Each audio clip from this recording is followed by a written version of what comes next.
dans votre JT d'Agri44 TV du vendredi 26 octobre 2012. Tout de suite, les reportages. Bon JT. Préfet. Christian de Lavernée, préfet de Loire-Atlantique, a répondu favorablement et rapidement à la demande de rencontre de la FNSEA 44 et de JA 44. En attendant une seconde entrevue dans quelques semaines, Alain Bernier, président de la FNSEA 44, dresse le bilan de cette rencontre. Le préfet a répondu favorablement à notre demande de rendez-vous et on ne peut que s'en réjouir. Donc c'était une demande des JA et de la FNSEA 44 pour évoquer tous les grands dossiers d'actualité, notamment l'augmentation des charges dans nos exploitations, augmentation des charges dues bien sûr à l'augmentation de l'aliment, mais aussi l'énergie, aussi les entreprises qui interviennent, l'augmentation des factures des entreprises qui interviennent dans nos exploitations. On a évoqué avec lui aussi l'accord du 3 mai, puisque cet accord doit normalement s'appliquer pour certaines productions, dont la volaille, la viande bovine entre autres. Donc nous avons donc évoqué tous ces sujets avec monsieur le préfet qui nous a écoutés et qui doit remonter nos remarques au ministère et nous redescendre de l'information sur tous ces dossiers importants du moment. On lui a relaté nos revendications qu'on demande depuis pas mal de temps devant la grande distribution. Voilà, il les a entendus. J'espère que ça va être remonté au ministère, notamment la remise en route de l'accord du 3 mai, la mise en application pour le secteur volaille comme pour les autres d'ailleurs. Donc voilà, on espère qu'également le gouvernement va jouer son rôle d'arbitre dans les négociations et dans la revalorisation des prix par la grande distribution. Manifestation. Les employeurs de la région ont rencontré mercredi dernier le préfet des Pays de la Loire pour lui faire part de leurs inquiétudes sur la hausse du coût du travail en agriculture. En effet, le projet de loi de finances pour 2013 prévoit de modifier le périmètre de l'exonération dont bénéficient actuellement les employeurs de saisonniers agricoles et les groupements d'employeurs. Parmi les nombreux exemples détaillés au préfet, Philippe Retière, président de la Fédération des maraîchers nantais, a fait le calcul pour les entreprises de son secteur de l'impact de cette mesure sur le coût du travail. Pour une exploitation de plein champ d'une cinquantaine d'équivalents temps plein, cela représente un surcoût de près de 200 000 €. Foncier.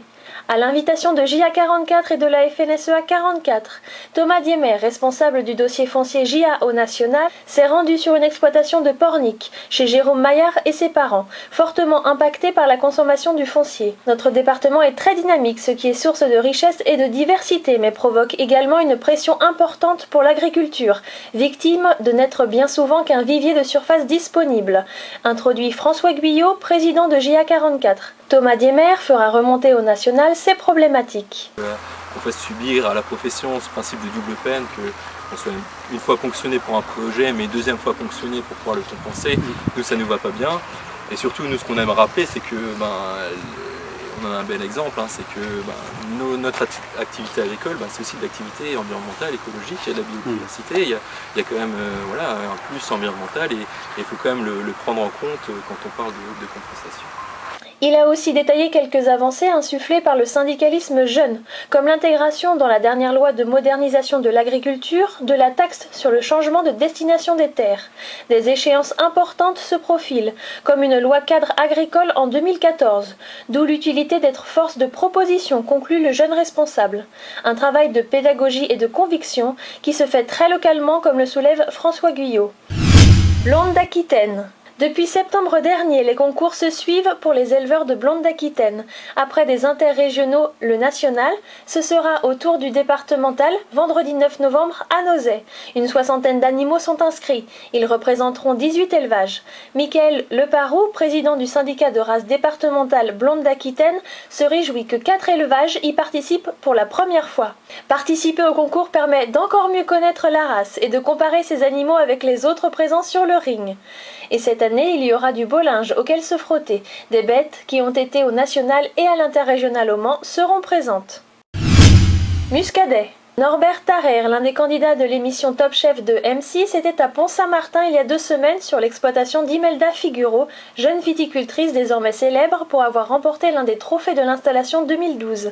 La mission de ce cuistot au franc-parler renommé, préparer les ateliers culinaires qu'il allait animer sur la cuisine bar des Muscadets, installée au sein du salon Cuisiner by M6 du 18 au 21 octobre et qui ont remporté un franc succès. Le jeune chef se montre très enthousiaste sur sa participation à la promotion du vin nantais. Lors de sa visite chez Imelda Figuro, il s'est montré curieux de tout, posant 1000 questions. Il s'est très bien entendu avec la viticultrice qui, comme lui, pratique son métier avec authenticité et sans chichi.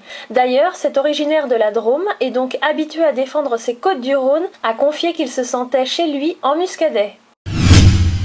Porc. Samedi dernier, à Varade, les associés et salariés de l'ERL de l'Épi, élevage naisseur-engraisseur de porcs, ont accueilli près de 300 visiteurs lors d'une porte ouverte dans leur bâtiment d'engraissement qui vient d'être construit sur le site de la Hardoulière. Objectif, expliquer toute leur démarche et en profiter pour établir quelques vérités sur la production porcine et son impact sur son territoire. Les visiteurs se sont montrés très intéressés, voire impressionnés par l'hygiène, la rigueur technique de l'élevage porcin, une réalité en net décalage avec les images qu'ils avaient auparavant. Alain Brunel, l'un des associés éleveurs qui est aussi le maire de la Rouxière, a insisté sur de nombreux emplois que génère la production porcine. Jacques Lemaître, venu de Varade avec sa double casquette de président de la Chambre d'agriculture et de président du comité régional porcin, a également assuré que les quelques 200 éleveurs de porcs de Loire-Atlantique y croient encore, notamment parce que les Français consomment toujours aussi bien leurs produits. 36 kilos de porc par an et par habitant. Un succulent buffet était d'ailleurs offert aux visiteurs à l'issue de la porte ouverte. Chenilles. Face à l'état des terres détrempées par la pluie, Bertrand Robert de l'entreprise Soreta de Pansé s'est décidé il y a une quinzaine de jours à acheter une paire de chenilles caoutchouc d'occasion pour sa moissonneuse. Parmi les premières parcelles récoltées par la moissonneuse équipée de chenilles, un champ de maïs grain appartenant à l'EARL des Sables de Pansé. Les agriculteurs avaient commencé à récolter eux-mêmes leurs champs, mais devant les traces laissées par les roues, ils ont préféré faire appel à une ETA. Le maïs récolté n'est pas très abondant, mais malgré tout, Denis Beauregard, l'un des associés de l'ERL, se montre satisfait du travail réalisé dans sa parcelle, car le sol n'a pas été abîmé.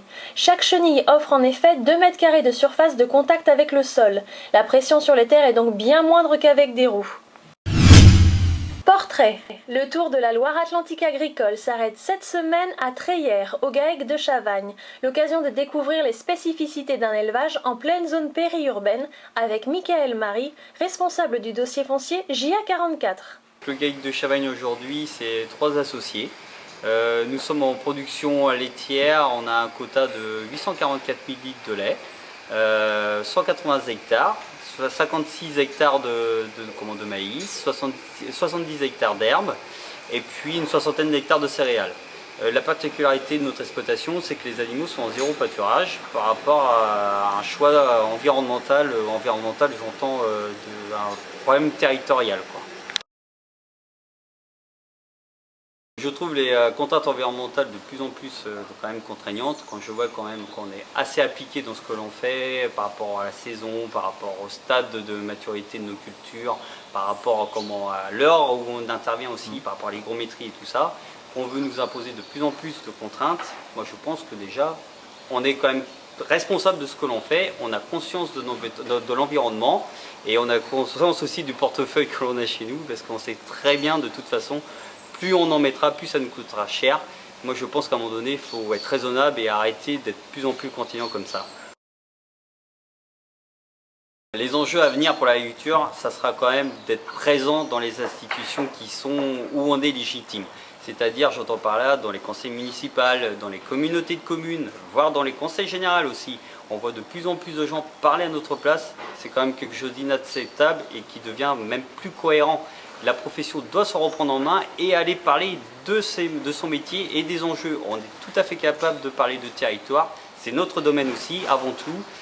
Il n'est plus question d'entendre des gens parler à notre place. Il faut que les gens y aillent. Il faut que la profession se bouge et aille parler. Votre JT d'Agri44 TV se termine. Très bonne semaine à tous et à vendredi.